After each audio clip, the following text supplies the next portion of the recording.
Everybody, welcome to the Pro Wrestling Report. My name is Jan-Jaap Abbink. I'm reporting for JJA Sports Studio here on live on YouTube, youtube.com/JJ LiveTube, and we're also live on X at JJA Sports Studio. Welcome everybody, the chats are open. We're going to talk pro wrestling, of course, with you guys. We're going to talk about the latest news, what is going on in the world of pro wrestling. If you have any questions towards me, if you're watching live, of course, put them in the live chats, more than welcome. If you're watching on demand, make sure to put them in the comments. So I'll take them up next time, that is next Thursday, and then we'll talk about your question. There's no problem. We call it the mailbag. Yes. So let's start talking about pro wrestling. Well, I'm going to talk about two topics that's actually a little bit, one major topic, one very interesting topic, developing one around one of the best TV matches happened last night on AEW Dynamite, and the other is about a guy who mysteriously vanished. He came to WWE, and we're talking about Royce Keys, of course. As Powerhouse Hobbs, he made his debut in the Royal Rumble. And actually, since that time, he's not been on TV. Raw has passed, SmackDown has passed, even Raw 2 episodes. NXT also, he was not there. There's a little bit light that he was on the headquarters of WWE, but what's going on? Why is actually holding up? And I have a theory for that. At the moment, we have also, of course, the debut of Oba Femi, and these are two big guys. I mean, they're not the smallest size, right? Let's call spade a spade. And I think they're a little bit related because Oba Femi came from NXT. He is a big deal. He's a big dude, and it's probably going to end up with Brock Lesnar on WrestleMania. Now, what they could do, of course, is, keep Royce Keys off to WrestleMania. Now, I don't see him directly feuding with Oba Femi. I think I should not go that, but maybe a fatal 3 with Brock Lesnar. Maybe. I don't think that will definitely happen, not yet. I think there should be a lot of more bigger build-up. But I think the case is if you have two big guys like Oba Femi and Royce Keys debut at the same time, and because Oba Femi is at the moment on Raw as on SmackDown, and the case is Royce Keys is he was also said he would go directly to the main roster. He should not go to NXT, as the report stated. So the problem is you're sitting now with the debut of Oba Femi, and sometimes too much is overkilling, right? You don't want to throw everything at once because I think you can easily build the same program up, the same story with Roy Keys as Obafemi. I mean, the guys are both big size guys. I think, although Royce Keys is a little bit more built like Batista in that way. So in that say, if you would do that, build these kind of guys, film them up to with a lot of squash matches, build them up, look them like strong, you get overkill. And I think that is the whole problem WWE is facing right now, and that's why they're keeping a little bit Royce Keys up, and that's a little bit shitty at the moment. So when can we actually, you know, see Royce Keys actually debuting in WWE? Well, I think maybe around WrestleMania time. Maybe he makes his debut on WrestleMania. I mean, that could easily be. It wouldn't shock me. It's been done before. Of course, it's a question against whom. I think if they do that right, and that's my fault, they should definitely make sure there's a squash match. So I know, put him in there with Rey Mysterio. You know what I mean? I don't know actually what the goal is, if they're going to book him as a heel or a baby face. That's a little bit doubtful. Maybe even Damian Priest, because he eliminated Damian Priest and he was not keen about it. So maybe they're slowly building it up there. That means then Roy Keys goes to SmackDown. Could be. I wouldn't be shocked about it. Build a program up with a feud with Damian Priest. That is a sure possibility. I mean, where we have Damian Priest for WrestleMania at the moment, I actually don't know. Actually, I think it's actually a good solution to build him up with Damian Priest, a former world champion. You squash the guy. I mean, Damian Priest is at a point that he can help actually a little bit over the new guy. Why not? And let him go from there and build him up. Because if you squash Damian Priest, I think you directly have a very strong build towards the future of Roy Keys. Now, that is a little bit maybe far-fetched for some, but others, I could see it. Because as I said before, also what's been going on with Damian Priest, he's the number one contendership, the little tournament they had, there he didn't do well. He was frustrated. It's ideal. It's actually ideal. And I think they're going in that route. And let that frustration build. And towards then, make sure you hold off through WrestleMania. Because then you can really build it up and then explode it on WrestleMania. I think that is the only way what you can do at the moment, because if you're going to put him in some sort of storyline, as I said before with Obi Family, it is a little bit too much, peeps. You know what I mean? And it's a little bit shitty time for Roy Keys coming to WWE. I know they want him, and they want him really bad, and they put him on the main roster, but at the same time, you got guys like as Obi Family coming up. You know, it's too much sometimes to bear with. So yeah. Then I'm going to the next topic for tonight. We have only two topics, but there's a lot to talk about, of course. And that is, of course, Tomasso Ciampa. Tomasso Ciampa was 11 days the TNT champion in AEW. And he came in really strong. His first match he wrestled, he captured directly the gold.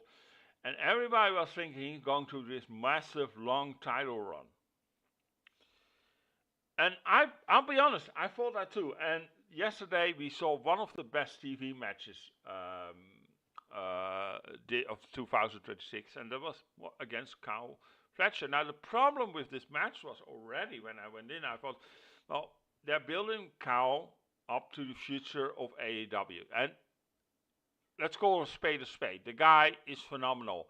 He has the perfect physique. He is young. The perfect look for a pro wrestler.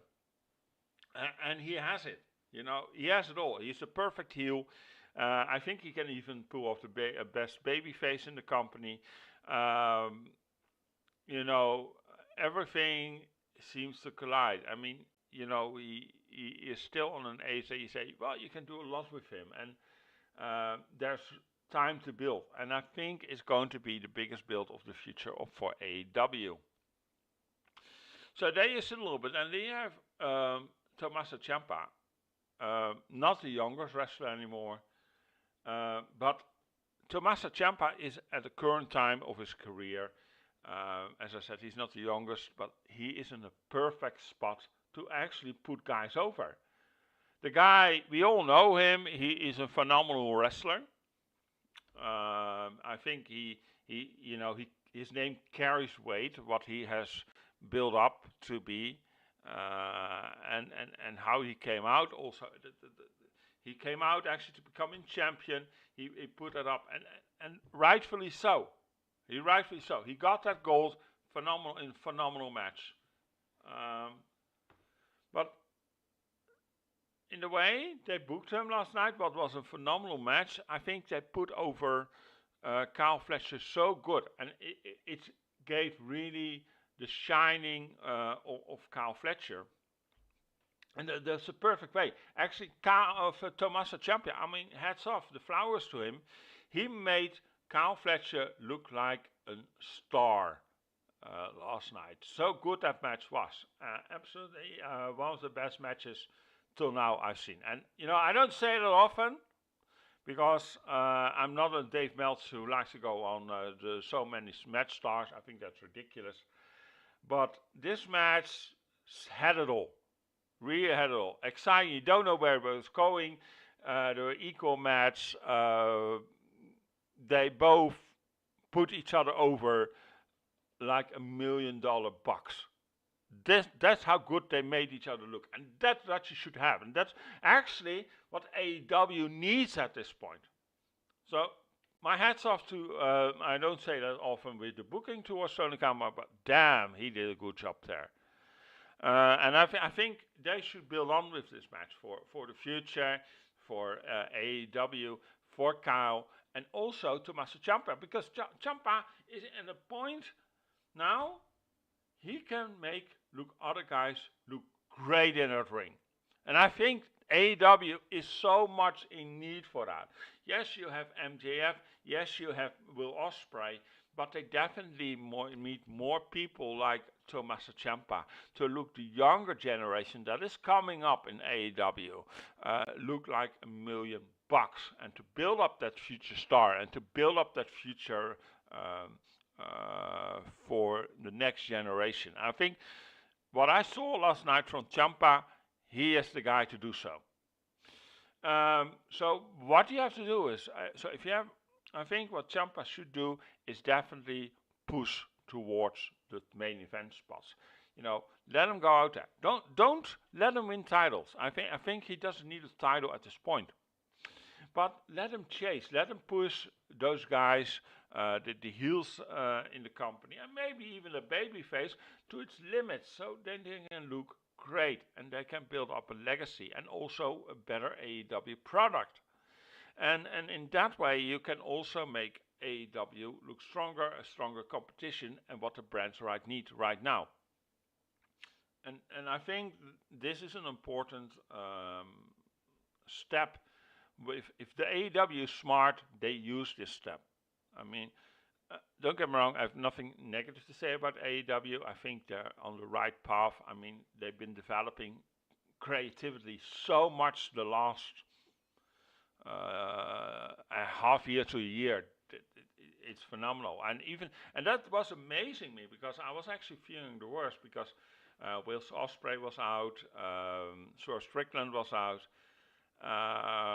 and those are big names that you definitely need for the company. And definitely, I think they should go there. And I'm actually looking forward to matches like Swerve Strickland versus Tomasso Ciampa. I would love to see that. I really would. And I think that could be a phenomenal match in the future. that definitely should be booked. Also with Ospreay, Tomasso Ciampa. Go there with that. I mean, we have seen last night how good this guy can be and push other stars to its limits. And why not? I think it would be great, and you can build some hell of a matches. MJF, Tomasso Ciampa. I would like to see that. Definitely. I mean, I think it will do good for MJF also. So my flowers off definitely to the booking for last night. I mean, and trust me, it was not only the best match. It was a great show last night. Definitely also my hats off to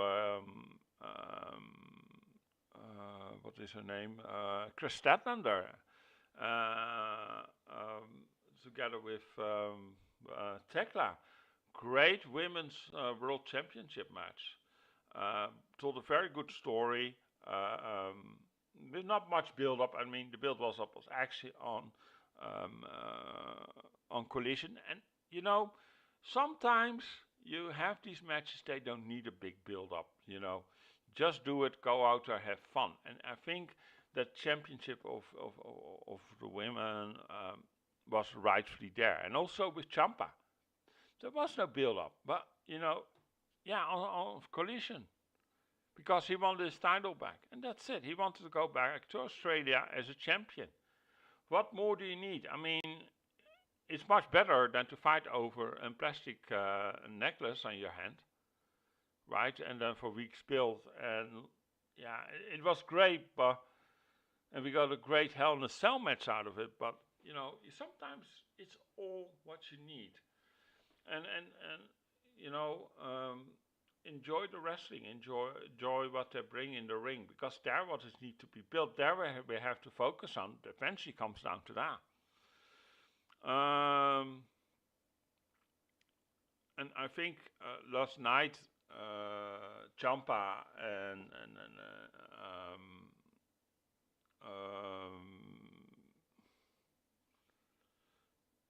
oh no, I lost his name. Ciampa's match. They told the right story. They told the perfect story in the ring, and that's all what we need right now. So I think the AEW did a right call there to do this. This Saturday we have, of course, Grand Slam Australia. I'm looking forward to the show. Definitely going to look at. Of course, we're going to write reports. We're going to be live covering the show. Well, not live actually, because it's on tape delay, but rightfully so. I hope you all guys will enjoy it. Definitely look a show for the show to look forward to. We have MJF versus Brody King.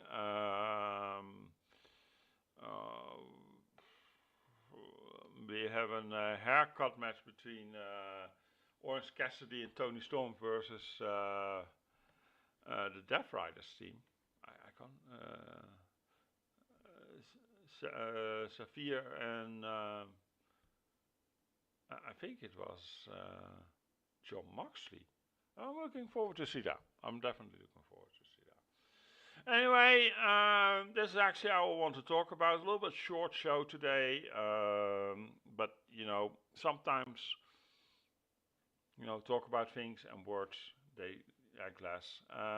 Anyway. If you have any comments or any questions, leave them in the comments. Always happy to answer them.